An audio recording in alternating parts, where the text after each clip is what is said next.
দিছে। আমাদের রেজওয়ান রফিকি ভাই সৈয়দ আবুল আলা মওদুদী রাহিমাহুল্লাহর বিরোধিতার একটা সুযোগ বা টোপ হিসাবে হানাফি মাযহাবের বিরোধিতাকে নিয়ে আসছে, যে সৈয়দ আবুল আলা মওদুদী রাহিমাহুল্লাহ নাকি হানাফি মাযহাবের বিরোধিতা করেছে। মানে এটাকে আমাদেরকে উস্কানো, আমরা তো যেহেতু পাক্কা হানাফি, চলে সেই দিন আর নাই যে একজন একটা কিছু বলবে আর ফেসিবাদের মতো আমরা হুমড়ি খেয়ে পড়বো। বিষয়টা কি? বিষয়টা হলো, ওনার প্রথম অভিযোগ হলো সূরা ফাতিহা ইমাম যখন নামাজ পড়ায়, আমরা ইমামের পিছনে হানাফি মাযহাবের লোকেরা কি করি? সূরা ফাতিহা পড়ি না, চুপ থাকি, সব খেয়ে চুপ থাকি। তো ইমাম চাই সেটা জোরে কেরাত পড়ুক অথবা আস্তে কেরাত, মানে রাতের নামাজ হোক অথবা দিনের নামাজ, আমরা সবসময় চুপ থাকি। তো এই মাসালায় উনি এখানে রেফারেন্স করেছেন রাসাইল মাসাইল 1 নম্বর খণ্ড 152 নং পৃষ্ঠার বর্ণনায় মাওলানা মওদুদী রাহিমাহুল্লাহ বলতেছেন যে ফাতিহা খালফি ইমাম, ইমামের পিছনে সূরা ফাতিহা পড়া না পড়া নিয়ে যে একটা বিতর্ক আছে মাযহাবের ইমামগণের মধ্যে, এই ক্ষেত্রে সৈয়দ আবুল আলা মওদুদী রাহিমাহুল্লাহ এই ক্ষেত্রে বলতেছেন যে কুছ মাইনে তাহকিক কিয়া হয়, যে আমি এই বিষয়ে যতটুকু তাহকিক করেছি সহি মাসলাক ইয়ে হয় কে, উনি বলেন যে সবথেকে সহি কথা হলো এটা, জব ইমাম বা আওয়াজ বুলন্দ পড় রাহা হো, ইমাম সাহেব যখন জোরে কেরাত পড়বেন, যেমন মাগরিব, এশা, ফজর, তারপরে জুমা, এগুলো, তখন উচিত হলো যিনি মুসল্লি থাকবেন তিনি চুপ থেকে শুনবেন, তিনি আর কোনো সূরা ফাতিহা পড়বেন না ইমামের পিছনে। কিন্তু যখন ইমাম আসতে পড়ে, যখন শোনা যায় না, যেমন জোহর, যেমন আসর, তখন মুসল্লি তার উচিত হলো সূরা ফাতিহাটা নিজে নিজে পড়া। আচ্ছা, এই মতামতটা কে দিয়েছেন? মাওলানা মওদুদী রাহিমাহুল্লাহ। আমরা এবার পাটে পাটে এর রহস্য ভেদ করব ইনশাআল্লাহ। আসেন এই মাসলার আগে পার্থক্যটা বুঝি। আমাদের ইমাম আবু হানিফার বক্তব্য ছিল যে সবসময়, প্রথমেই যেটা বলছি, ইমাম জোরে পড়ুক আস্তে পড়ুক, সবসময় আপনি পড়বেন না, চুপ থাকবেন, শুধু চুপ থাকবেন, আর যদি ইমাম জোরে পড়ে চুপ থেকে শুনবেন। কিন্তু এই বিষয়ে ইমাম শাফিঈ সহ অন্যান্য মাযহাবের মতামত পুরো উল্টা। তারা বলেন ইমাম জোরে পড়ুক আস্তে পড়ুক, সর্ব অবস্থায় আপনি ইমামের পিছনে সূরা ফাতিহা পড়তে হবে। এটা হলো ইমাম শাফিঈ সহ অন্যান্য মাযহাব। কেন? ওনাদের দলিল কি? ওনাদের দলিল হলো সহিহ বুখারী 756 নম্বর হাদিসের বর্ণনা, যেখানে বলা হয়েছে লা সালাতা লিমান লাম ইয়াকরা বিফাতিহাতিল কিতাব, যে কেউ যদি সূরা ফাতিহা না পড়ে তাহলে তার নামাজই হবে না। এই হাদিস থেকে ইমামের পিছনে সূরা ফাতিহা পড়াকে লাজিম করেছেন ইমাম শাফিঈ সহ অন্যান্য মাযহাব। কিন্তু এই বক্তব্যের বিপরীতে হানাফি মাযহাব যেটা বলে যে কখনোই পড়বেন না, ইমামের পিছনে পড়বেন না, একা নামাজ পড়লে পড়বেন কিন্তু ইমামের পিছনে কখনোই পড়বেন না। এই বিষয়ে আমাদের প্রথম দলিল হলো কোরআনের দলিল। আসেন সূরা আরাফের 204 নম্বর আয়াত আল্লাহ তাআলা বলতেছেন ওয়াইদা কুরিআল কুরআন ফাসতামিউ লাহু, যখন কোরআন পড়া হয় তখন তোমরা সেটা শুনো, ওয়া আনসিতু, এবং চুপ থেকে শুনো। এই আয়াতটা বোঝা যাচ্ছে যে ইমাম যখন জোরে জোরে কেরাত পড়বেন, শোনা যাবে, তখন অবশ্যই সেই শোনাটা হলো ওয়াজিব, পড়াটা না। কিন্তু এই দলিলটা তো আমাদের হানাফি মাযহাবের অর্ধেক দলিল হয়, মানে হলো যখন ইমাম জোরে কেরাত পড়তেছে আপনি শুনতেছেন, এই আয়াতে বলা হচ্ছে যে কোরআন পড়া হলে তোমরা চুপ থেকে শুনো। তাহলে যখন ইমাম পড়তেছে তখন শুনতে হবে। তাহলে কোন কেরাতের ক্ষেত্রে শোনা যায়? যেমন মাগরিব, এশা, ফজর। কিন্তু যেগুলোর ক্ষেত্রে শোনা যায় না ওগুলোর ক্ষেত্রে চুপ থাকতে হবে, ওই ক্ষেত্রে আবার এই আয়াতটা কি হইতেছে না? দলিল হইতেছে না। তখন এই দলিল হিসাবে আবার আমরা আরেকটা হাদিস আনছি, বাকি অর্ধেকের দলিল হিসাবে আরেকটা হাদিস।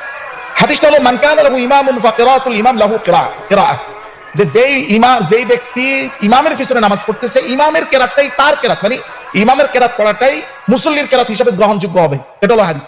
তো এই হাদিস ধরলে তো যেখানে চুপ করে ইমাম সাহেব চুপি চুপি জোহর আসর ফাতিহা পড়তেছে, ওই জায়গাও ওনার কেরাতটাই যেহেতু আমার কেরাত হয়ে যায়। তো এই ক্ষেত্রে আর তাহলে ওই যে শুরুতে যে হাদিসটা ওই হাদিসটাকে আপনি তাহলে কি বলবেন, যেখানে রাসূল বলছেন সূরা ফাতিহা না পড়লে নামাজই হবে না? তখন ওনারা বলেন যে তাহলে সূরা ফাতিহা না পড়লে নামাজ তো হবে না, ঠিক ওই সূরা ফাতিহা ইমাম পড়তেছে, এটা হলো মতামত। কিন্তু ব্যাপার হলো এই যে লাস্ট যে হাদিসটা বললাম, যেটা হানাফি মাযহাবের লাস্ট দলিল বা বাকি অর্ধেকের দলিল, এই হাদিসটা কিন্তু অনেক কিতাবে আসছে। কোন কোন কিতাবে আসছে দেখেন? মুওয়াত্তা মালিক আসছে, মুসনাদ আহমদ আসছে, সুনান ইবনে মাজাহ আসছে, তাওয়াবি শরীফ আসছে, আরো একাধিক কিতাবে আসছে। কিন্তু ব্যাপার হলো যত কিতাবে হাদিসটা আসছে, মুহাদ্দিসিনে কেরামের টোটাল কথা হলো যত জায়গায় যতভাবে হাদিস আসছে সব জায়গার বিবেচনায় এই হাদিসটা সহিহ না। আপনি কি বুঝতে পারছেন? এটা আমার দাবি করলে তো হবে না। আসেন একটা একটা করে এই মুহাদ্দিসিনে কেরামের এই হাদিসের ব্যাপারে মূল্যায়নটা দেখি। এই হাদিসটা আগে সহিভাবে টিকলেই তো আমরা হানাফি মাযহাব এটাকে স্ট্রং দলিল হিসেবে ধরবো। হ্যাঁ, ইমাম বুখারী হাদিসের কিং যিনি, উনি বলতেছেন হাযা খবর, এই হাদিসের ক্ষেত্রে উনি বলতেছেন লাম ইয়াসবুত ইনদা আহলিল ইলম মিন আহলিল হিজাজ ওয়া আহলিল ইরাক ওয়া গায়রিহিম লিইরসালিহি ওয়া ইনকিতাইহি। উনি বলেন যে হাদিসটা আহলে ইলম মুহাদ্দিসিনে কেরামের কাছে হাদিস হিসেবে প্রমাণিতই না, কারণ এই হাদিসটা আহলে হিজাজ অথবা আহলে ইরাক এদের কাছ থেকে যে প্রমাণিত অথবা অন্য কারোর কাছ থেকে এটা প্রমাণিত না। কারণ এই হাদিসের রিওয়ায়াত বা চেইনের মধ্যে, রিওয়ায়াত বা চেইন, এই সনদের মধ্যে দুইটা বড় সমস্যা। একটা সমস্যা হলো লিইরসালি, এটা হলো হাদিসটা মুরসাল মুনকাতি ওয়া ইনকিতাইহি। এই কথাটা ইমাম বুখারী বলেছেন খায়রুল কালাম ফিল কিরাআহ খালক আল ইমাম, এই কিতাবের 9 নং পৃষ্ঠায়, যে কিতাবটা মাকতাবাতুল ঈমান থেকে ছাপানো হয়েছে এবং এটা দ্বিতীয় এডিশন অনুযায়ী আমি বলতেছি, এইটা হলো 1405 হিজরিতে দ্বিতীয় এডিশন প্রকাশ পায়।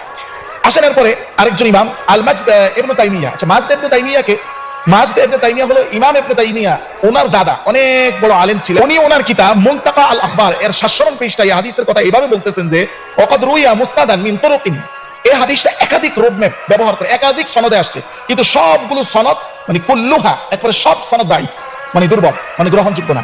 এবার আটটু সামনে আসেন, ক্বালা ইবনুল জাওজি, ইমাম ইবনে জাওজি বলতেছেন লিহাযাল হাদিস তুরুকুন, এই হাদিসের একাধিক পথ আছে, মানে পথ মানে হলো চেইন সনদ।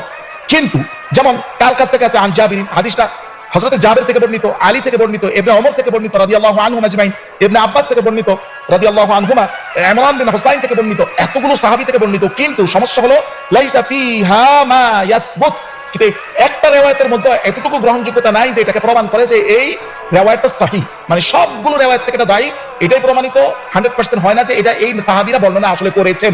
ইমাম ইবনে জাওজি এই কথাটা বলেছেন আল ইলাল আল মুতানাহিয়া, এই কিতাবের 1 নম্বর খণ্ড 428 নং পৃষ্ঠায়। আরেকটু সামনে আসেন, ক্বালা আল হাফিজ ইবনে কাসির রাহিমাহুল্লাহ, হাফিজ ইবনে কাসির বলতেছেন রুইয়া হাযাল হাদিস মিন তুরুকি, এই হাদিসটা অনেকগুলো দিক থেকে আসছে, ওই একই কথা। তবে ওয়ালা ইয়াসিহু শাইউম মিনহা, কিন্তু যতগুলো সনদে আসছে এর একটা সনদ থেকে প্রমাণিত না যে আন নবী সাল্লাল্লাহু আলাইহি ওয়াসাল্লাম এই হাদিসটা আল্লাহ রাসূল আসলে বলেছেন। আচ্ছা, এই কথা তিনি কোথায় বলছেন? তাফসীরুল কোরআন আল আযীমের 1 নম্বর খণ্ড 109 নং পৃষ্ঠা। আসেন আরেকটু সামনে, আল হাফিজ ইবনে হাজার আসকালানী, ইবনে হাজার আসকালানী বলতেছেন লাকিন্নাহু হাদিসুন দাঈফ ইনদাল হুফাজ, হাফিজের হাদিস যারা তাদের সবার কাছে হাদিসটা হলো দাঈফ, দুর্বল হাদিস, অগ্রহণযোগ্য হাদিস। এই কথা তিনি কোথায় বলছেন? ফাতহুল বারীতে বলেছেন 2 নম্বর খণ্ড 242 নং পৃষ্ঠা। ওয়াকাল আইদান রাহিমাহুল্লাহ, ইবনে হাজার আসকালানী এই কথাও আরেক কিতাবে বলেছেন। কোথায় বলেছেন?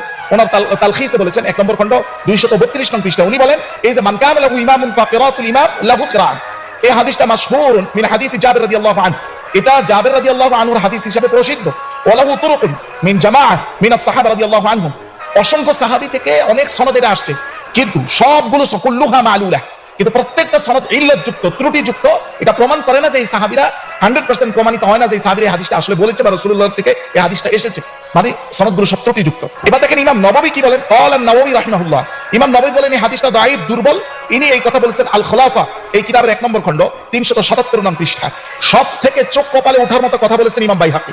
ইমাম বাইহাকী যেটা ওনার কিতাব মারিফাতুস সুনান ওয়াল আসার, এই কিতাবের 953 নং পৃষ্ঠায় উনি বলতেছেন ওয়াকাদ নাস আলা দু'ফিহি আইদান কাসীরাম মিন আসহাবির রাই আতবাই আবি হানিফা, ইমাম আবু হানিফারও একাধিক ছাত্র এবং বড় বড় হানাফি মাযহাবের অনেক হাদিস বিশারদগণ পর্যন্ত এই হাদিসকে বলেছেন দুর্বল বা অগ্রহণযোগ্য হাদিস। পঞ্চায়ে আরেক দল আলেম বলেছেন মাঝামাঝি একটা সিদ্ধান্ত, সেটা কি? সেটা হলো ইমাম সাহেব যখন জোরে কেরাত পড়ে তখন আপনারা চুপ থেকে শুনবেন, ওই যে কোরআনের আয়াতের উপর আমল করে। আর যখন ইমাম সাহেব এমন ভাবে পড়ে যেটা শোনা যাচ্ছে না, তখন আপনি ওই হাদিসের প্রথম হাদিস যেটা বুখারী, ওই হাদিসের উপরে যে সূরা ফাতিহা ছাড়া নামাজ হবে না, ওই হাদিসের উপরে আমল করে যেমন যোহর আসর এগুলোতে আপনারা ইমামের পিছনে সূরা ফাতিহা পড়তে পারেন। এটা হলো মাঝামাঝি ধরনের একটা ফতোয়া। এই ফতোয়াটাকে শুধু ইমাম সাইয়্যিদ আবুল আলা মওদুদী রাহিমাহুল্লাহ দিয়েছেন, এমনকি হানাফি মাযহাবের কিছু ইমামরা একই ফতোয়া দিয়েছেন। দেখেন, আসেন এবার আল মুনতাখাব মিন কুতুব শাইখুল ইসলাম, এই কিতাবটা দারুল হুদা থেকে প্রকাশিত, সৌদি আরবের রিয়াদ থেকে প্রকাশিত, 1 নম্বর খণ্ড 374 নং পৃষ্ঠায় একেবারে একটা শিরোনাম দেওয়া হয়েছে এইভাবে যে আদালুল আকওয়াল, সবচেয়ে নির্ভরযোগ্য কথা হলো ফি কিরাআতিল মা'মুন খালফাল ইমাম, ইমামের পিছনে মুসল্লির কেরাত পড়ার বিষয় সবচেয়ে নির্ভরযোগ্য কথা এটাই যে যদি আপনি কেরাত শুনতে পান, যেমন এই যে এইভাবে বলছে যে ইদা সামিআ কিরাআতাল ইমাম, ইমামের কেরাত যখন শুনতে পাবেন ইয়াস্তামিউলা, তখন আপনি এটা শুনবেন চুপ থেকে, আর যখন শুনতে পাবেন না তখন উচিত হলো কেরাত পিছনে নিজে নিজে সূরা ফাতিহাটা পড়া। এই মতামতটা কার? প্রথম কথা হচ্ছে ওয়াহাযা কাউলু জুমহুরি সালাফ ওয়াল খালাফ, একেবারে অধিকাংশ সালাফ খালাফ পূর্ববর্তী পরবর্তী জুমহুর অধিকাংশ আলেমদের মতামত। এর মধ্যে কারা আছে? আসেন, মাযহাবে মালিকিয়া, ইমাম মালিকের মাযহাব ও আসহাবু এবং ইমাম মালিকের সঙ্গী সাথীরা একই মতামত। এর মধ্যে আছে আহমদ ইবনে হাম্বল ও জুমহুর আসহাবিহি, এবং ইমাম আহমদ ইবনে হাম্বলের অধিকাংশ অনুসারীরা একই মত। এবং ওয়া আহাদু কাউলাই শাফি, ইমাম শাফির দুই মতের একমত, দুইটা মত আছে। একটা মত হলো সব সময় পড়বেন সূরা ফাতিহা, আরেক মত হলো এইটা।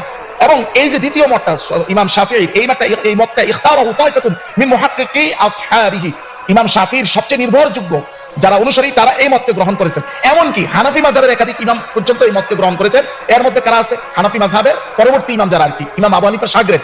এর মধ্যে আছে ওয়া হুয়া কাউলু মুহাম্মদ বিন আল হাসান ওয়া গায়রুহু, মুহাম্মদ বিন হাসান এবং তার মতো আরো অনেকেই যারা মিন আসহাবি আবি হানিফা, ইমাম আবু হানিফার শাগরিদ, এরাও এই মতকে গ্রহণ করেছেন। ওয়া হুয়া কাউলুল বুখারী, এই বুখারীর মতো একই। তাহলে যেই মত দেওয়ার কারণে আমাদের রফিকি সাহেব এই সাইয়্যিদ আবুল আলা মওদুদীকে হানাফি মাযহাবের বিদ্বেষী বানিয়ে দিলেন, অথচ একই মত ইমাম বুখারীর জমহুর সালাফদের, তাহলে এরা কি সবাই হানাফি মাযহাবের বিদ্বেষী? শুধু তাই না, হানাফি মাযহাবের একজন গ্রহণযোগ্য পরবর্তী ইমাম আবু হানিফার শাগরিদ মুহাম্মদ বিন হাসান, তারও মত হলো সেটা যেটা অনেক বছর পরে ইমাম আলাদা সাইয়্যিদ আবুল আলা মওদুদী রাহিমাহুল্লাহ বলেছেন। তাহলে দেখেন আমাদের সিন্ডিকেট কতই না গভীর, কিন্তু সেই গভীর সিন্ডিকেট তো হযরত আর থাকবে না ইনশাআল্লাহ। আমি এই জন্য আমার প্রিয় ভাইকে বলবো যে একটা কথা বলি, ইয়া আখি রিদওয়ান, موتوا بغيظكم يا أخي والله موتوا بغيظكم وعلى ما وجدت مورثا من الغضب والحسد من مشايخك وأكابرك আল্লাহু ইয়াফু